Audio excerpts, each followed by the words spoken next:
Next, o banco digital que faz acontecer. Olá, boa noite. Boa noite para você. Homens armados invadiram uma joalheria nesse sábado e provocaram muito medo num shopping de Belo Horizonte, bem na hora do almoço. Detalhe que é véspera do Dia das Mães e o shopping estava lotado. Ninguém ficou ferido e os criminosos conseguiram fugir. O homem que grava as imagens parece ser estrangeiro. Ele conversa com uma mulher em inglês. De repente, as pessoas começam a correr na direção deles. As câmeras de segurança da joalheria mostram uma funcionária se jogando no chão, enquanto um dos criminosos anda na loja com uma arma na mão. As lojas baixaram as portas. Na praça de alimentação, clientes se esconderam debaixo das mesas. A vendedora da loja em frente viu tudo acontecer. Minha companheira de trabalho escutou um barulho de martelo quebrando o vidro. Na hora que a gente abaixou a porta correndo, na hora que eu cheguei aqui no vidro, ele estava catando as joias no chão e pegando segurança de refém. Do lado de fora, mais confusão. O shopping foi cercado pela polícia e o trânsito ficou caótico. O shopping foi todo interditado. Do lado de dentro, os policiais fizeram uma revista em todas as lojas e procuraram pelos suspeitos. Todos os carros que estavam no estacionamento também passaram por uma revista. Aqui do lado de fora, trânsito complicado e uma multidão bastante assustada. Eu só vi o tiroteio, muita gente correndo, corri também, passou poucos minutos e a polícia chegou, fecharam tudo, BOPE. E foi isso, eu estou muito assustada, muito mesmo.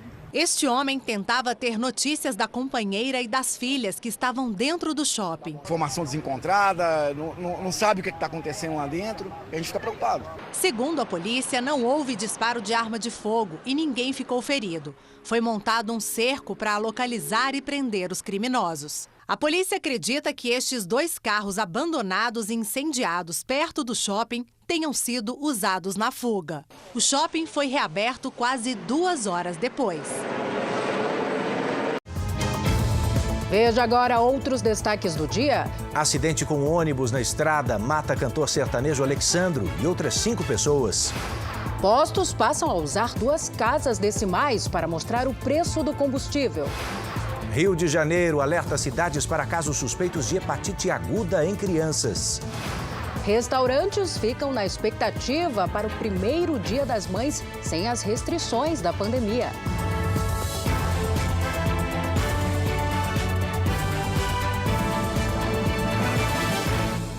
Oferecimento Bradesco Prime. Conecta você aos seus investimentos.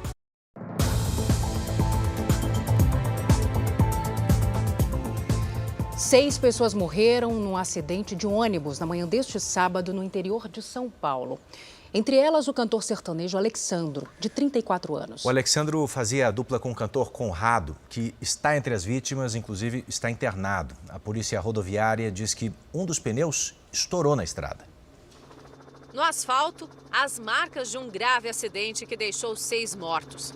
Peritos fizeram um pente fino na pista, em busca de vestígios e possíveis provas. O ônibus com a dupla e a equipe saiu de Tijucas, no Paraná, e seguia para São Pedro, em São Paulo. O acidente foi no quilômetro 402 da rodovia Regis Bittencourt, na região de Miracatu. Segundo a Polícia Rodoviária Federal, o pneu dianteiro esquerdo do veículo estourou e o motorista perdeu o controle da direção. O ônibus tombou na pista e só foi parar no canteiro central.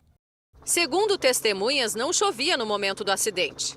Entre os mortos está o cantor Alexandro, da dupla sertaneja Alexandro e Conrado. A dupla, formada em Mato Grosso do Sul há 3 anos, soma quase 1 milhão de seguidores nas redes sociais e tinha mais 8 shows marcados neste mês. Alexandro chegou a postar um vídeo da viagem na madrugada de hoje.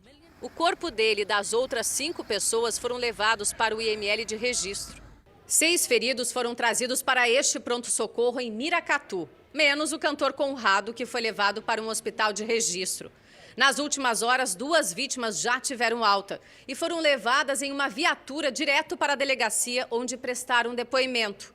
O estado de saúde das outras 4 que seguem internadas é estável, assim como o do cantor Conrado. Sertanejos prestaram homenagens nas redes sociais. Simone e Simária postaram: nossos sentimentos à família e amigos do cantor Alexandro. O cantor milionário escreveu: "Nos encontramos muito pelas estradas. Meus sentimentos e de toda a minha família." Bom, a repórter Luísa Zanqueta continua nessa história, porque agora há pouco o motorista do ônibus prestou depoimento. Ela fala com a gente ao vivo de lá. Enfim, o que o motorista disse, Luísa? Boa noite para você. Boa noite, Edu. Olha, o motorista disse que o para-choque do ônibus se soltou por conta de um desnível na estrada. Na sequência, a peça atingiu e rasgou o pneu. O motorista perdeu, então, o controle da direção quando o ônibus saiu para o canteiro central e tombou. O motorista ainda afirmou que estava a 80 km por hora e que não chovia no momento. Valdir já foi o motorista de várias duplas sertanejas, mas não era o motorista titular da dupla. O velório das vítimas fatais está previsto para acontecer neste domingo no Ginásio de Esportes Luiz Bon, em Londrina, no Paraná. Edu, Salsi. Obrigado pelas informações, Luísa Zanqueta. E olha aqui, os crimes virtuais cresceram no Brasil de novo, hein? Agora nesse primeiro trimestre. Os golpistas chegam a encenar a postagem de produtos para enganar as vítimas.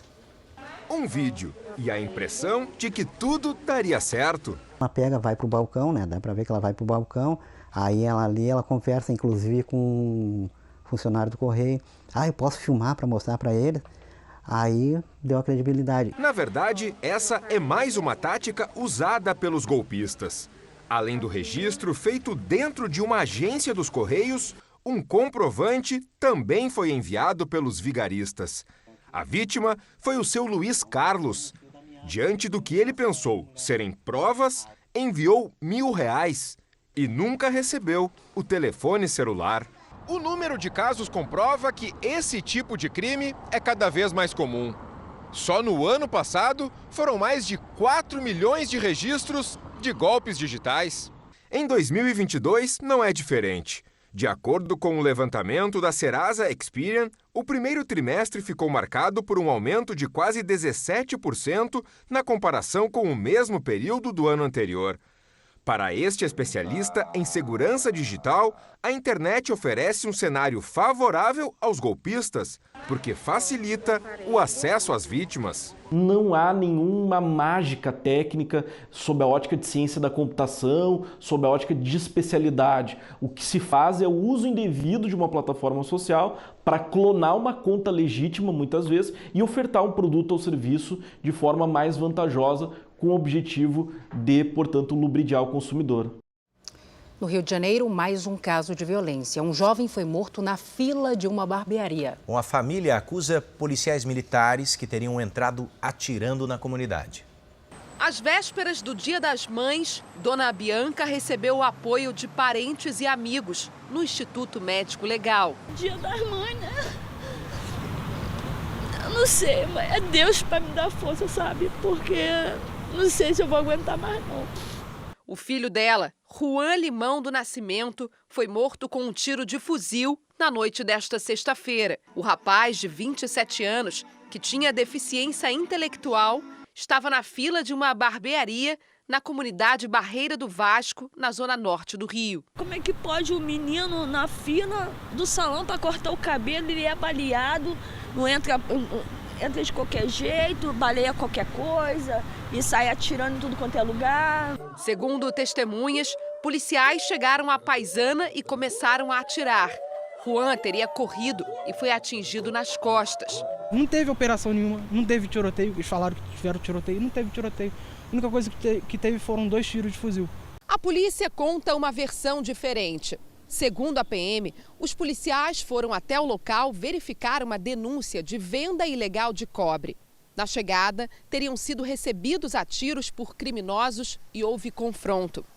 O caso agora está sendo investigado pela Delegacia de Homicídios da capital. Os policiais já foram ouvidos. Eles tiveram as armas apreendidas para a perícia. Moradores da comunidade fizeram uma manifestação. O Vasco da Gama, time do coração do jovem, postou uma homenagem em uma rede social. Meu filho não vê parada errada com ninguém. Meu filho é inocente. Meu filho não é bandido. Eu quero justiça, eu quero isso tudo preso.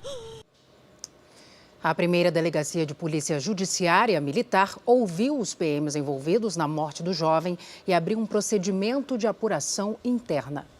Agora um alerta importante para você que tem filhos. O Ministério da Saúde investiga pelo menos 7 casos suspeitos de um tipo de hepatite grave em crianças e adolescentes. As causas ainda são desconhecidas. No Rio de Janeiro, o governo do estado entrou em alerta por causa do aumento de notificações. O avanço da doença tem causado preocupação. Eu tenho uma menina de 9 meses e um menino de 4 anos, são muito pequenininhos, então a gente fica preocupadíssimo com essa notícia, né? Que a gente fica atento, procura o médico quando tiver qualquer coisa normal e tenta se informar sempre. A hepatite aguda grave já atingiu mais de 200 pessoas, entre crianças e adolescentes, em todo o mundo. A novidade é que, desta vez, a inflamação no fígado ainda não tem uma causa identificada. Há uma semana, a Organização Mundial da Saúde confirmou a primeira morte, sem divulgar detalhes. 17 jovens também precisaram de transplante. No Brasil, o Ministério da Saúde investiga pelo menos 7 casos. 4 já foram oficialmente comunicados pelo Rio de Janeiro e 3 pelo Paraná. Este especialista explica que a pandemia da Covid-19 pode ter influenciado nos casos. Por isso, os pais precisam ficar atentos. Toda criança abaixo de 3 anos, uma vez ou 2 vezes por ano, vai ter uma infecção respiratória, vai ter uma gastroenterite. Então, por isso só não é motivo de alarme. O que é alarme é se a criança está demorando a resolver, não é? E se a criança aparece com os olhos amarelos. Aqui no Rio de Janeiro, os casos estão sendo investigados pelas secretarias municipais de saúde. Entre eles está o de um bebê de 8 meses que morreu em Maricá, na região metropolitana. Todo o estado entrou em alerta. É importante deixar claro que a gente não está diante de uma pandemia de hepatite grave por agente biológico desconhecido. São casos ainda esporádicos em investigação e a gente continua agora com o sistema de vigilância em alerta para identificar qualquer caso suspeito. E agora outro alerta, em apenas 4 meses, o Brasil já tem quase o mesmo número de casos de dengue registrado durante todo o ano passado. E olha que curioso, para conter o surto, agentes de saúde estão apostando numa armadilha desenvolvida em parceria com a Fiocruz. A estratégia é simples. Em um balde de plástico transparente, os agentes de saúde colocam água limpa e um tecido preto. Depois, passam um inseticida no pano e a armadilha é colocada em algum lugar estratégico do imóvel. Os ovos que as fêmeas do mosquito Aedes aegypti botam ali não passam do estágio de larva. O mosquito se impregna com as partículas de larvicidas e depois vai disseminando isso para os criadouros, que muitas vezes o agente de saúde ou até mesmo a própria população não consegue enxergar esses criadouros e a fêmea do Aedes aegypti consegue. O projeto, em parceria com a Fiocruz, foi suspenso durante a pandemia e retomado agora por causa do novo surto de dengue no país. A média de casos de dengue em Goiás é 5 vezes maior que a brasileira. No resto do país, os números da doença também não param de crescer. Já são mais do que o dobro do mesmo período do ano passado. No Rio Grande do Sul, o governo do estado decidiu decretar alerta máximo para a doença. 90% dos municípios gaúchos estão infestados pelo mosquito. Na capital, Porto Alegre, a prefeitura decidiu controlar a testagem por escassez de insumos. Nós precisamos fazer o manejo desse estoque para que não falte justamente para os casos que possam vir a agravar. Ou para o viajante que vem de outra cidade, que já é endêmica, ou para a gestante, que é um grupo vulnerável, ou para crianças acima até 5 anos. Em Cuba, subiu para 26 o número de mortos na explosão de um hotel de luxo ontem à tarde na capital Havana. Entre as vítimas, inclusive, estava uma turista espanhola.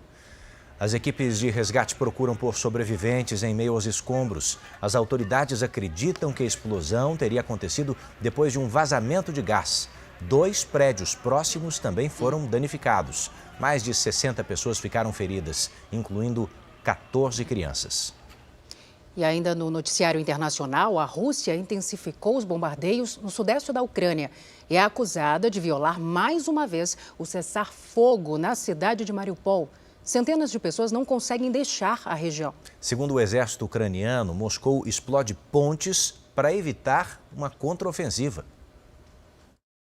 Do alto, o que restou da pequena cidade de Bakhmut, próxima à região separatista de Donbás. O ataque aéreo russo matou pelo menos 3 pessoas. Mísseis também atingiram a cidade portuária de Odessa, onde o céu foi tomado pela fumaça. E o que parece uma imagem de videogame é, segundo o governo ucraniano, a destruição de um navio russo feita por um drone. Já em Mariupol, a retirada de civis foi encerrada. Kiev acusa a Rússia de violar o último cessar-fogo. Cerca de 50 pessoas, incluindo mulheres, crianças e idosos, conseguiram deixar hoje o complexo metalúrgico, que tem servido de abrigo para centenas de famílias. O objetivo é retomar os corredores humanitários amanhã. Enquanto os ataques continuam, o presidente da Ucrânia, Volodymyr Zelensky, disse que a condição para um acordo de paz com a Rússia é que o país devolva os territórios invadidos. O presidente dos Estados Unidos, Joe Biden, anunciou ontem à noite mais um pacote de ajuda militar à Ucrânia de 150 milhões de dólares. Ou seja, 700 milhões de reais. Na Itália, um superiate que seria do presidente russo foi proibido de deixar o porto. A medida faz parte do pacote de sanções adotado pela União Europeia. Existe muita expectativa para o discurso do presidente Vladimir Putin na próxima segunda-feira, quando a Rússia comemora o Dia da Vitória pelo fim da Segunda Guerra Mundial. Segundo fontes do Kremlin, Putin fará revelações apocalípticas sobre a guerra no leste europeu. O evento também terá um grande desfile militar com tanques e armas de última geração, uma tentativa russa de demonstrar poder ao Ocidente. A maior parte dos 30 bilhões de reais do FGTS liberados pelo saque extraordinário vai ser usada para quitar dívidas dos trabalhadores. É o que aponta um levantamento do Ministério da Economia.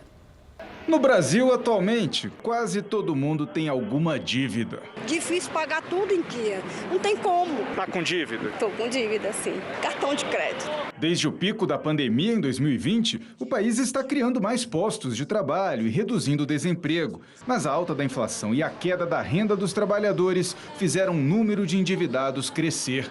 Segundo a última pesquisa de endividamento e inadimplência do consumidor da Confederação Nacional do Comércio de Bens, Serviços e Turismo, a parcela de famílias com dívidas no país atingiu 77,5%, o maior número desde 2010. E de acordo com o Banco Central, o percentual médio de famílias que não conseguem pagar as contas em dia passou de 18,7% em 2020 para 19,2% no ano passado. Com esse cenário, o Ministério da Economia espera que os recursos do FGTS, o Fundo de Garantia por Tempo de Serviço, liberados aos trabalhadores, sejam usados principalmente para quitar ou pelo menos diminuir as dívidas. São cerca de 30 bilhões de reais para quase 43 milhões de pessoas com emprego formal. É que as famílias usaram o dinheiro para realmente reduzir bastante o número de contas em atraso. O que a gente projeta é que com essa liberação, só na Grande São Paulo, 100 mil famílias possam quitar contas em atraso e sair da situação de inadimplemento. Isso equivale a mais ou menos 13% das famílias endividadas inadimplentes na Grande São Paulo. Esse efeito que a gente espera em São Paulo é o mesmo efeito que a gente espera ter no Brasil como um todo. Os trabalhadores poderão resgatar até R$1.000 das contas do FGTS. O dinheiro está sendo liberado de acordo com o mês de nascimento do contribuinte. O pagamento começou no dia 20 de abril e vai até 15 de junho. O assunto agora é Dia das Mães, que costuma ser uma data de muito movimento em restaurantes, não é mesmo? Depois de 2 anos de isolamento, Edu, a expectativa é grande para este domingo. A notícia é boa, só que os especialistas dizem que a retomada do setor deve levar um pouco mais de tempo. Dona Maria Helena completou 80 anos de idade. Por isso o almoço foi marcado para hoje, a primeira comemoração do Dia das Mães em família, depois de 2 anos de isolamento. E a volta da convivência, né, depois dessa pandemia toda, é muito gratificante ter toda a família unida. Não foi a única família a antecipar a celebração. O restaurante lotou. Com o reforço de 4 funcionários na cozinha, amanhã é esperado o maior movimento desde o início da pandemia. Nesse domingo, a nossa previsão é para 1.000 refeições. De acordo com uma associação do setor, 335 mil bares e restaurantes fecharam no Brasil desde 2020. O dia amanhã será de uma gota de otimismo em um mar de incertezas.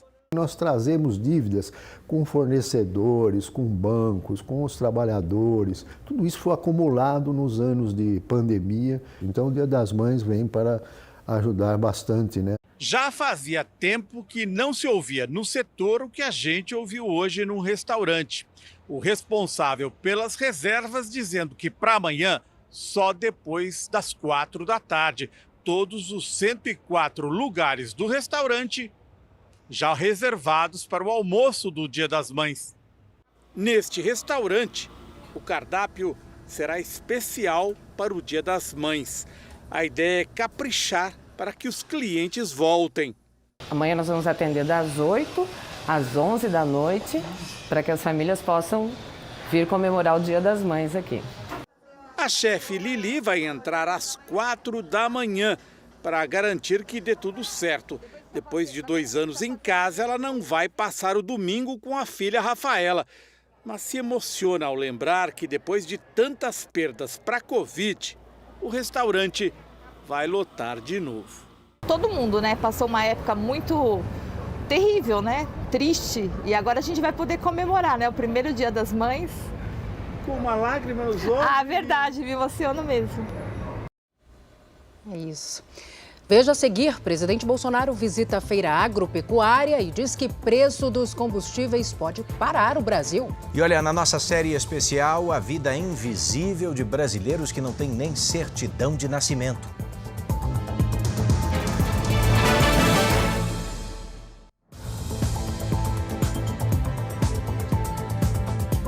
Já estamos de volta para você saber que o presidente Jair Bolsonaro esteve hoje numa feira agropecuária no Rio Grande do Sul. No discurso, ele voltou a criticar os lucros da Petrobras. Bolsonaro desembarcou no começo da manhã em Chapecó, Santa Catarina. Depois, seguiu de helicóptero para Santa Rosa, no norte do Rio Grande do Sul. Na cidade, participou de uma motociata até o parque de eventos da Feira Nacional da Soja. Entidades do setor agropecuário entregaram a Bolsonaro um pedido de apoio para agricultores prejudicados pela seca e que tiveram perdas na produção. O presidente voltou a criticar o lucro excessivo da Petrobras, dizendo que o dinheiro financia, inclusive, fundos de pensão no exterior. Lembrou ainda que a empresa tem uma função social e, portanto, deve colaborar com a redução do preço dos combustíveis. Não justifica mais o reajuste no diesel, em especial. O Brasil pode parar e pode quebrar. E ele sabe de quem é a responsabilidade. Eu espero que, como é possível, pela lei, pelo estatuto, reduzam suas margens de lucro. O presidente deixou o Rio Grande do Sul no meio da tarde e retornou a Brasília. E foi lançada hoje, oficialmente, a chapa do ex-presidente Lula com o ex-governador Geraldo Alckmin como vice. Os dois devem concorrer à presidência da República em outubro. O ato foi realizado em um centro de eventos na zona norte de São Paulo. Reuniu políticos do Partido dos Trabalhadores e de outros 6 partidos que se uniram à candidatura do ex-presidente. Durante o discurso, Lula fez críticas ao atual governo. Destacou programas sociais que foram implementados quando ele era presidente e deu um recado para os militares. A normalidade democrática está consagrada na Constituição e é ela que estabelece os direitos e obrigações de cada poder, de cada instituição, de cada um de nós. É imperioso que cada um volte a tratar dos assuntos da sua competência. A chapa reúne 2 antigos adversários políticos, o petista e o ex-governador de São Paulo, Geraldo Alckmin, que trocou o PSDB pelo PSB para ser o candidato a vice-presidente. Geraldo Alckmin não pôde comparecer ao evento porque está com Covid. A participação dele foi com um vídeo transmitido em telões. No discurso, Alckmin defendeu a aliança com Lula como um movimento político necessário para o país. Mesmo que muitos discordem da sua opinião, de que Lula é um prato que cai bem com chuchu, o que eu acredito vem ainda se tornar um hit da nossa culinária, quero lhe dizer perante toda a sociedade brasileira, muito obrigado. Serei um parceiro leal. Representantes do Ministério da Agricultura fazem uma viagem à Jordânia em busca de exportadores de fertilizantes. A ideia é dar sequência ao projeto criado para reduzir a dependência de fornecedores externos e se precaver da crise gerada pela guerra entre Rússia e Ucrânia. A comitiva chegou hoje à Jordânia, no Oriente Médio, e visitou uma das maiores fábricas de potássio do mundo. Já estamos recebendo uma quantidade razoável de potássio. Esse próximo ano, nós estaremos recebendo em torno de 500 mil toneladas de potássio. E quem sabe, num tempo de espaço muito curto, 2, 3 anos, nós receberemos 1.200.000 toneladas das mãos dessa empresa realmente que tem uma qualidade impressionante. Os próximos destinos são países como o Egito e Marrocos. A ideia é aumentar o investimento no Brasil e diminuir a dependência da agricultura do mercado internacional. De acordo com o governo brasileiro, mais de 85% dos fertilizantes utilizados na produção agrícola do país vêm do exterior. Os russos estão entre os 10 maiores fornecedores, mas com o país em guerra, a importação e o transporte das substâncias podem ser comprometidos. De todos os nutrientes usados, a dependência do nitrogênio chega a 70%. Fósforo, 50% e potássio, 96%. Por isso, o governo criou o Plano Nacional de Fertilizantes, que prevê reduzir essa dependência em 45% até 2050. De acordo com este geólogo, aumentar o número de fornecedores pode ser uma solução. Outra é desenvolver estratégias de manejo para aumentar a eficiência de uso de nutrientes. Então, isso envolve sistemas mais intensivos do ponto de vista biológico, né, com várias culturas ao longo do tempo, fazendo rotação de culturas.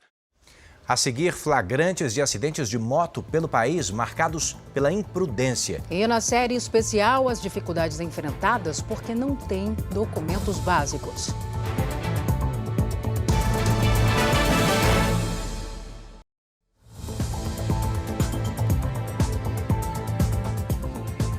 O isolamento da pandemia fez crescer a adoção de animais, inclusive exóticos. Mas com o retorno das atividades, muitos desses bichos foram abandonados. Bom, o detalhe é que o abandono desses animais, além de cruel, é crime e pode ser punido com multa e prisão.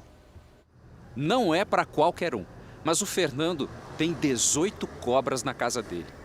Calma, nenhuma é venenosa. Isso acaba sendo um hobby, você cuidar, curtir, estudar. Então vai muito além de só criar. Ele é criador autorizado e todos os animais são registrados. Cada um deles tem um microchip no corpo, que é um certificado de segurança.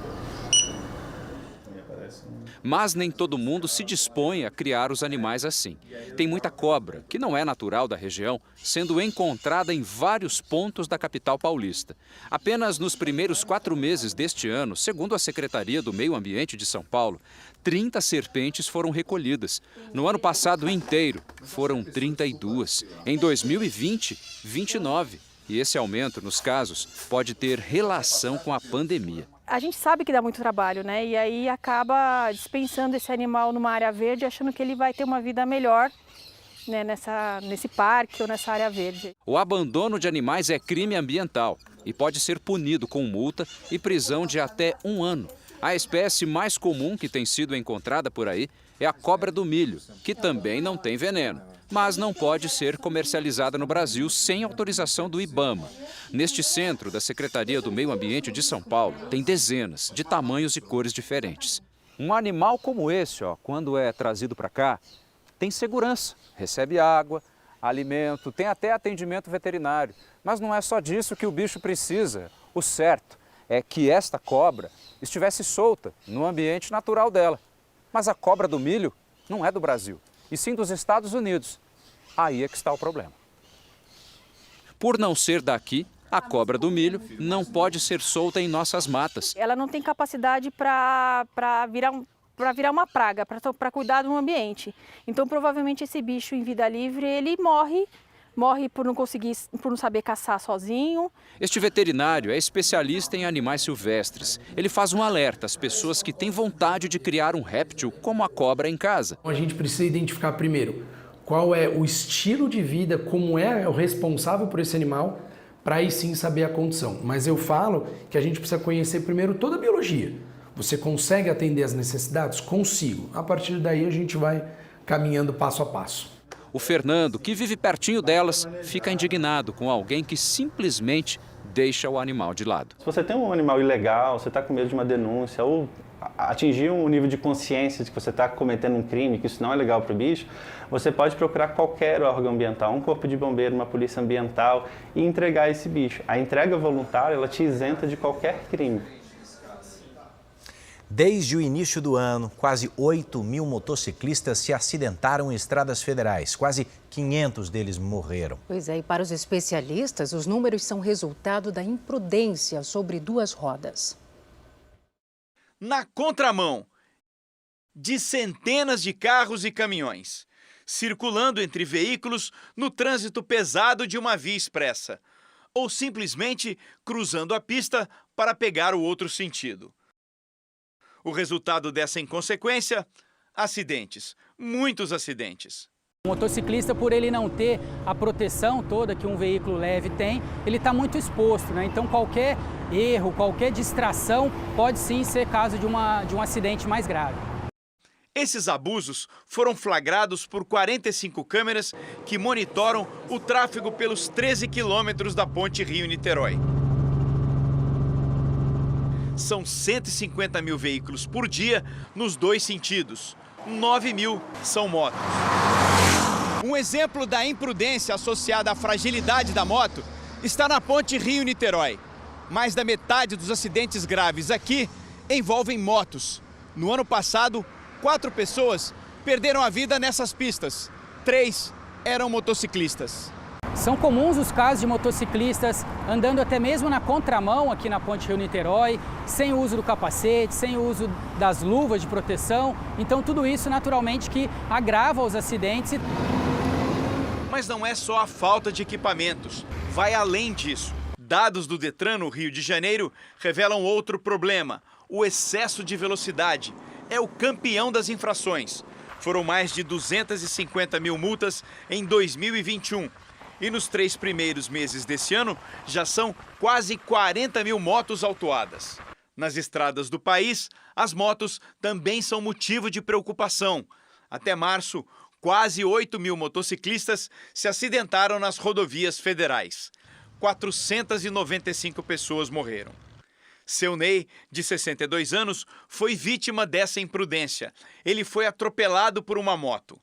Bastante machucado e com várias fraturas, ele resistiu por 2 semanas. Ele lutou muito pela vida, dava para perceber que ele lutou, ele queria viver. A gente não pôde falar o último adeus, o último eu te amo, eu falei, mas ele estava entubado. Então a gente era muito próximo, muito amigo, era mais que um tio, ele era um irmão. O piloto, que estava em alta velocidade, não tinha habilitação e fugiu. Ele responde em liberdade por homicídio culposo, quando não há a intenção de matar. Por mais que ele não tivesse CNH, teria que ter ficado no local, teria que ter chamado a ambulância, ele teria que ter ficado ali do lado dele. Ele não ficou do lado dele em momento algum, simplesmente atropelou e foi embora, ele nem esperou nada.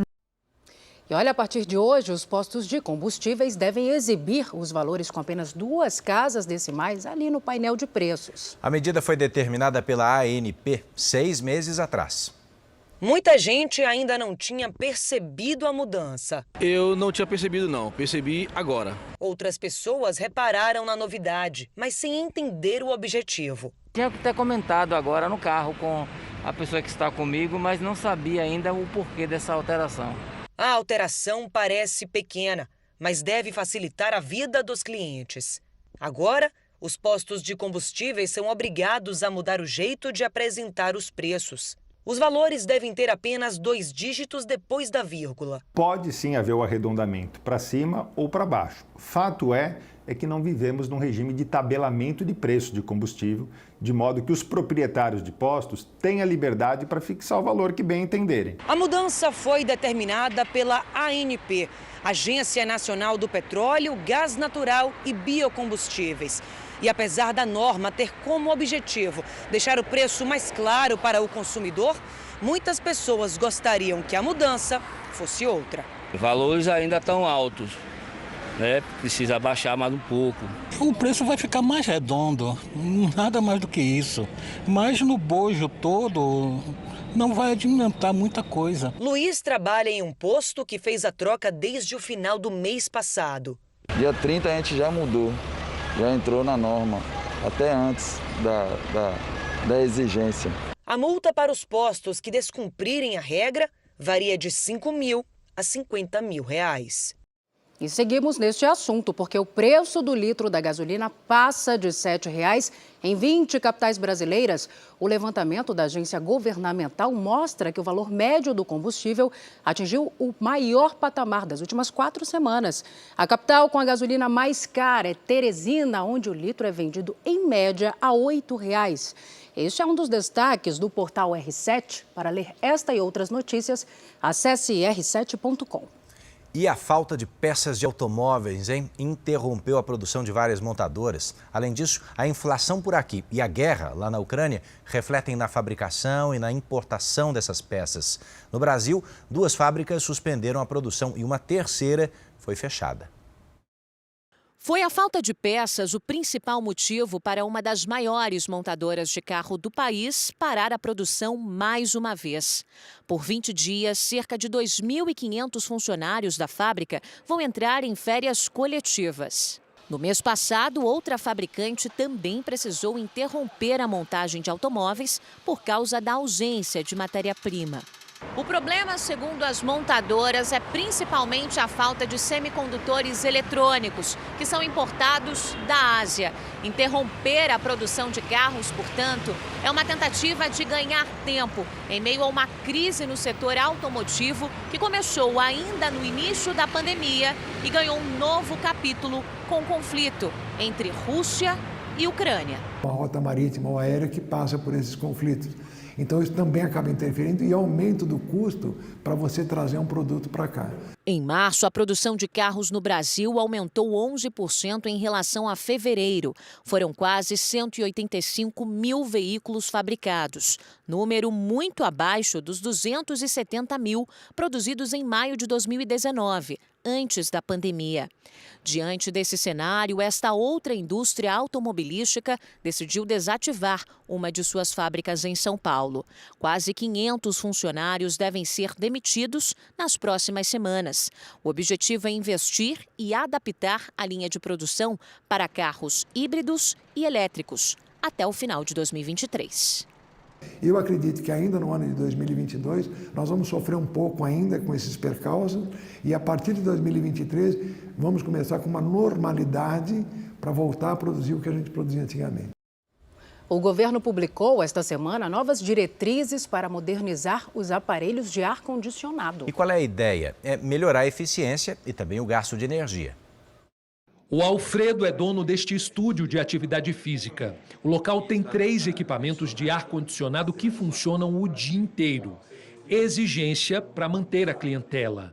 Nosso clima aqui da cidade é um clima bastante quente, né, na maior parte do ano. E a gente, como tem aula durante todo o período do dia, né, então o ar-condicionado acaba sendo uma necessidade, né? Com tantos aparelhos, o custo para manter o ambiente agradável acaba subindo. É necessidade, então a gente tem que trabalhar com ele, né? Na tentativa de reduzir o consumo e melhorar o desempenho dos equipamentos de ar-condicionado, o Ministério de Minas e Energia aprovou uma resolução que passará a exigir dos fabricantes equipamentos mais modernos. Na prática, para o consumidor, ele vai, ao longo dos próximos anos, ter equipamentos mais modernos e mais eficientes. No caso dos fabricantes, eles precisam atualizar suas linhas de produção para oferecerem equipamentos mais eficientes para o consumidor final. A previsão é que até 2040, governo e consumidores economizem cerca de 12 bilhões de reais. Em todo o mundo, o ar-condicionado é mais utilizado na China, Estados Unidos, Japão, Europa, Índia e Brasil. Por aqui, o maior consumo acontece nos meses de janeiro, fevereiro e março. As regiões Centro-Oeste, Nordeste e Norte usam o aparelho praticamente o ano inteiro. Sul e Sudeste, mais no verão. A ideia é reduzir drasticamente o consumo de energia com o uso do ar-condicionado. Ganha o governo, que não precisa buscar fontes de energia para atender a demanda, e ganha também o consumidor, que vai pagar bem menos para ter o aparelho em casa. Por exemplo, um ar-condicionado ligado 8 horas por dia, que consome 220 kWh por mês, ele custa R$ 220 mensais. A ideia é que com essa resolução do Ministério, esse mesmo aparelho passe a consumir 120 kWh mês e custe R$ 120. Os fabricantes têm até o dia 31 de dezembro deste ano para encerrar a fabricação dos equipamentos antigos. Até dezembro do ano que vem, precisam parar com a venda dos produtos. E a partir de janeiro de 2025, serão obrigados a entregar somente os novos aparelhos. O sábado foi de tempo firme na maior parte do Brasil. Apenas Norte, Nordeste e o litoral do Sudeste registraram chuva. Paloma Poeta, e amanhã, hein, Dia das Mães, esse cenário muda? Boa noite para você. Muda, mas pouca coisa, Salsi. Boa noite para você, para o Edu e também para todo mundo que está nos acompanhando.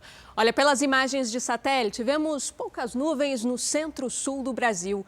É um efeito do ar seco que influencia o tempo da região. Já na costa do Nordeste, o cenário é bem diferente. Os ventos úmidos do mar deixam muitas nuvens espalhadas neste domingo. O mar fica agitado com ondas de até 2,5 metros de altura. E a chuva constante pode causar alagamentos entre o sul da Bahia e o litoral de Alagoas. No norte, em Goiás e em Mato Grosso, pancadas de chuva à tarde. Já nas áreas claras do mapa, tempo firme. Nos pontos mais altos das serras do sul, o friozinho continua e com geada logo cedo. Vamos então conferir as máximas para esse domingo de Dia das Mães, começando por Porto Alegre, onde inclusive está minha mãe, máxima de 22 graus. No Rio de Janeiro, faz 24. Em Cuiabá, 33. Em Maceió, 28. Em São Luís, 30. Em Manaus, 32. E em Rio Branco, 31. Aqui em São Paulo, o tempo firme e o frio continuam até quarta-feira. A temperatura vai subindo aos pouquinhos. Na quarta, mínima de 18 e mínima de 16 e máxima de 25 graus. Falou e disse, Paloma. Agora vem pra cá, porque tá na hora da Rita brilhar no telão do Jornal da Record. Vem ver por quê, olha lá. Ó. A Rita é de Montes Claros, quer saber como é que fica o tempo por lá. É o tempo delivery, Paloma.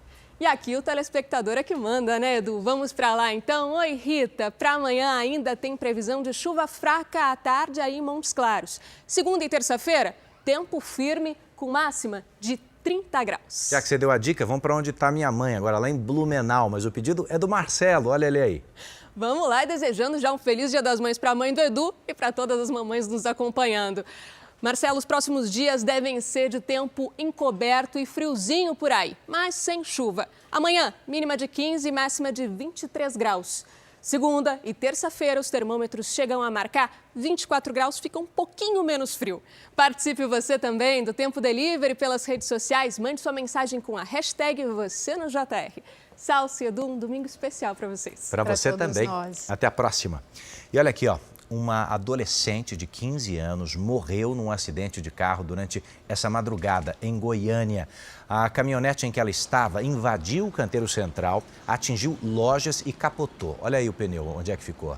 A suspeita é de que esse acidente tenha acontecido durante um racha entre 2 carros de luxo. Além da adolescente, mais 4 pessoas estavam no veículo. Elas foram socorridas e levadas para os hospitais. 2 motoristas, de forma covarde, fugiram do local. No Afeganistão, o Talibã voltou a obrigar as mulheres a cobrir o rosto e o corpo a partir de hoje, quando estiverem em público. De acordo com o decreto do Talibã, o uso da burca é uma demonstração de respeito e foi instituído de novo para que todos tenham uma vida segura, feliz e digna. As mulheres que não cumprirem a lei poderão ver o pai, o irmão ou outro parente próximo preso ou despedido, caso trabalhem em um órgão público. Antes, a única exigência era que as mulheres cobrissem a cabeça com véu.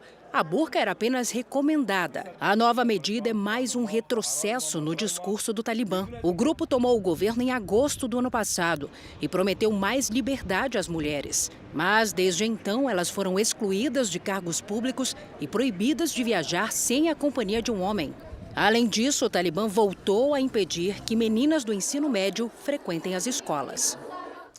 A Coreia do Norte lançou um míssil balístico neste sábado, que caiu no Mar do Leste, próximo ao Japão. É o 14º teste deste ano. O ministro da Defesa japonês condenou o lançamento e disse que o programa de testes de mísseis da Coreia do Norte é uma ameaça à segurança da região e do mundo. O ditador norte-coreano intensificou os testes neste ano. A Coreia do Sul acredita que o lançamento tenha acontecido a partir de um submarino. É hora de compartilhar com você os destaques do Domingo Espetacular. Roberto Cabrini investiga o caso do homem que jogou o carro contra a ex-mulher e as filhas. Você tem problemas mentais? Boa noite. Num depoimento emocionado, a vítima conta como é viver com medo. Me matar e deixar meus filhos órfãos. Durante 3 meses, eu e o Edu acompanhamos o drama de quem espera na fila dos transplantes por um novo órgão. Chegou nosso coração! E o trabalho tenso e delicado de quem corre contra o tempo para salvar vidas. Uma entrevista exclusiva com a mãe de Gabriel Medina. Simone Medina abre a casa e fala sobre a saudade do filho. Os dois estão afastados há quase 2 anos. Eu tenho que continuar sendo mãe. O salgado que tem a mesma receita desde o século XIX. O sanduba inventado há mais de 80 anos. E você, sabe qual é a pizza mais antiga do Brasil? Uma visita aos restaurantes que viraram clássicos da gastronomia popular. É no Domingo Espetacular, depois do Canta Comigo. Autoridades e representantes de 33 países acompanharam neste sábado a cerimônia de troca de bandeiras no Templo de Salomão, em São Paulo. 12 mil pessoas participaram da homenagem aos países onde a Igreja Universal está presente. O ministro das Relações Exteriores do Brasil, embaixador Carlos França, também compareceu ao evento. Ao som do hino nacional executado pela Orquestra da Polícia Militar de São Paulo, 144 bandeiras foram hasteadas na esplanada do Templo de Salomão. As bandeiras fazem referência às nações onde a Igreja Universal está presente. E o hasteamento foi feito por mulheres que representam esses países, uma homenagem ao Dia das Mães. Além das bandeiras nacionais, 2 bandeiras especiais também foram erguidas. A da Universal e um estandarte pela paz, inaugurado no evento. A bandeira que você vê logo atrás da bandeira do Brasil diz: "O Senhor é a minha bandeira".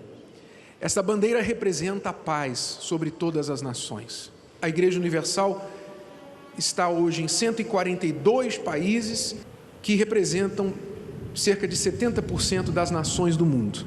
A cerimônia de troca das bandeiras reuniu 12 mil pessoas e foi conduzida pelo responsável pela Igreja Universal no Brasil, Bispo Renato Cardoso. Quando a igreja chega em um lugar, a gente leva para as pessoas a palavra de Deus, que é a única coisa que pode transformar o homem. O mundo está evoluindo cientificamente, tecnologicamente, em muitas formas, mas o ser humano não evolui, infelizmente, porque continua a corrupção, a infidelidade, violência, em todo tipo de coisa ruim. A única coisa que transforma o interior do homem é a palavra de Deus. Autoridades e representantes diplomáticos de 33 países participaram do evento. Estando a Igreja Universal em Cabo Verde, é uma honra eu estar aqui representando os cabo-verdianos que não podem estar aqui.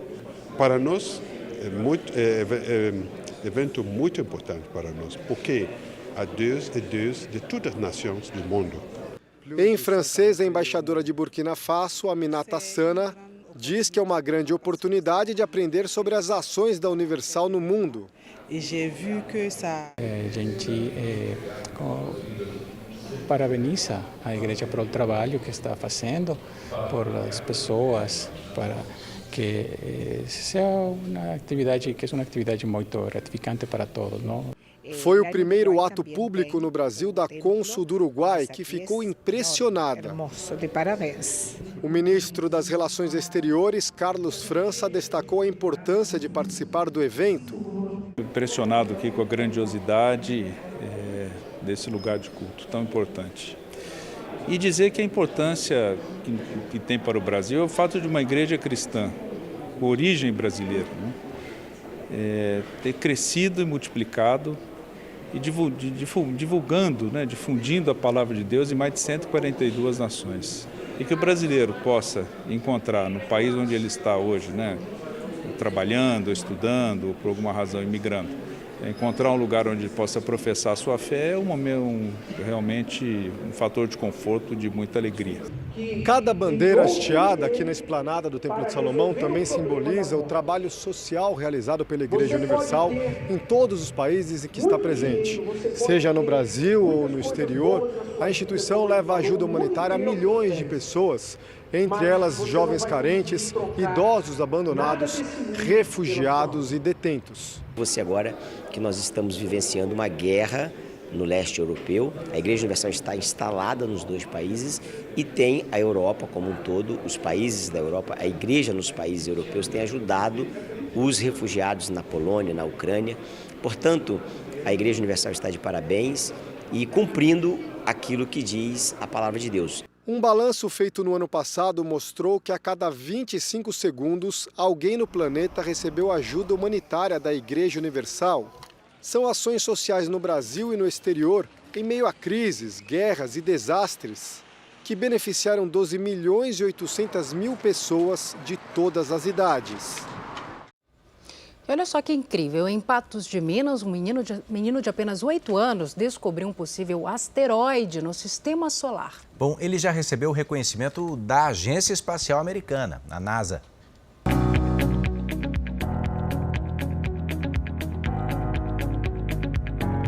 Agora imagine que este aglomerado é só mais um dentre centenas conhecidos.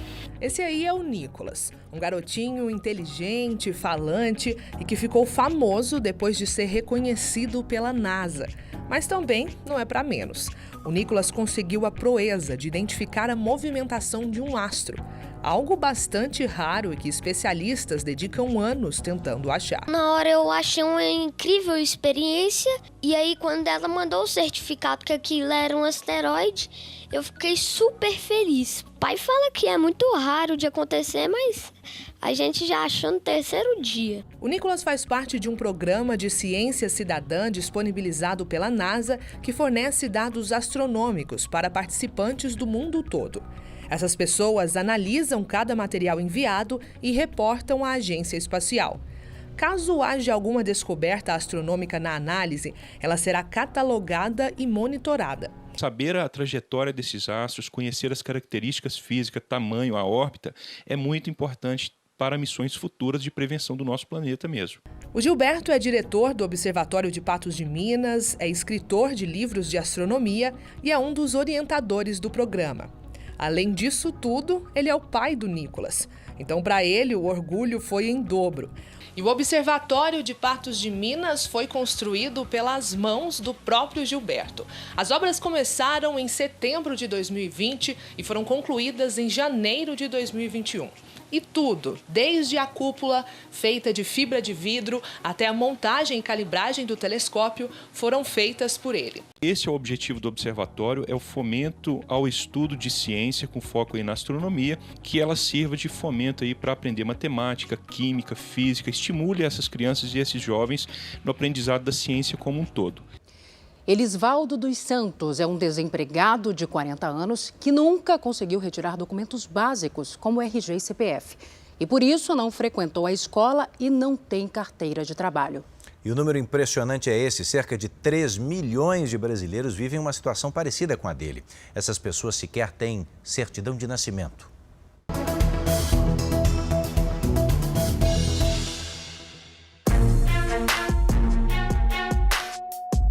Na periferia de São Paulo, vive um homem que pouco sabe a respeito do próprio passado, a ponto de duvidar da sua existência. Qual é a tua história? O que você sabe sobre a sua vida? Assim, quase nada, né? Que eu não sei. Onde você nasceu? Itaji, Bahia. São 40 anos de vida resumidos em poucas linhas, num papel velho que se desfaz com o passar do tempo. É um documento que você guarda em casa? É, porque só tem esse, se perder aí. Só tem esse? Na certidão de nascimento, o nome é Elisvaldo, mas ele é conhecido pelo apelido Passarinho. Não tem CPF, RG, nunca tirou carteira de trabalho e não foi para a escola. Mas Passarinho voa longe quando sonha. Tem um estudo, né? Que eu não tenho. Sabe assinar o nome? Não. Nada. Passarinho ainda tem a certidão de nascimento. 3 milhões de brasileiros, nem isso. As regiões Norte, Nordeste e Sudeste são aquelas com mais casos de subregistro no país. Para muitas dessas pessoas, a peregrinação por documentos pode levar anos. Elas esbarram quase sempre na burocracia, que em situações assim é chamada de síndrome do balcão. A maioria nem sabe por onde começar a procurar por um pedaço de papel que ateste a existência, garanta direitos e até dignidade. Não basta simplesmente ir ao cartório. É preciso apresentar provas e reunir testemunhas. Quem não tem dinheiro para advogado pode recorrer à Defensoria Pública. Para tirar a carteira de trabalho, elas precisam do título eleitoral. E aí, para ter o título eleitoral, elas precisam ter um CPF. Para ter o CPF, elas precisam de um RG. E para ter um RG, por sua vez, precisam de um registro civil. E tudo começa aqui, num cartório. É o primeiro registro das nossas vidas. O dado mais recente do IBGE revela que cerca de 2% dos bebês no país não recebem o registro logo que nascem. Ou seja, em um ano, mais de 60 mil brasileiros vêm ao mundo sem a certidão de nascimento. Há 25 anos, a emissão desse tipo de documento é de graça no país. E isso explica, em parte, a queda significativa do número de crianças sem documentos nas últimas décadas. Em 2002, 20% delas não eram registradas.